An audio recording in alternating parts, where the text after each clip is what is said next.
অন্তর্বর্তী সরকারের প্রধান উপদেষ্টা হিসেবে আজ আমি আপনাদের কাছ থেকে বিদায় নেবার জন্য উপস্থিত হয়েছি। আজ বিদায়ের দিনে 5ই আগস্টের কথা স্মরণ করে আপনাদের কিছু কথা বলবো। কি মহা মুক্তির দিন ছিল সেদিনটি, সে কি আনন্দের দিন।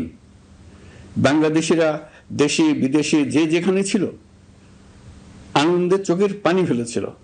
দৈত্যের গ্রাস থেকে তরুণ ছাত্রছাত্রীরা দেশকে বের করে এনেছে, দেশ মুক্ত হয়েছে।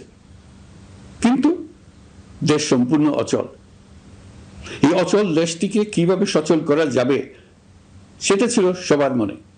অভ্যুত্থানের ছাত্র নেতারা ঠিক করলো দেশকে সচল করার জন্য একটি সরকার লাগবে। সরকার গঠন ও চালাবার জন্য তারা আমাকে খবর দিল।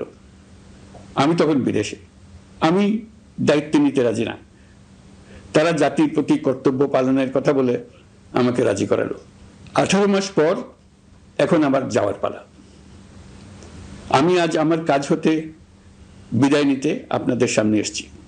আমাদের প্রথম কাজ ছিল দেশকে সচল করা। এটি ছিল সবচেয়ে কঠিন কাজ। যারা দেশকে লুটে পুটে খেত তারাই দেশের এই যন্ত্র চালাতো।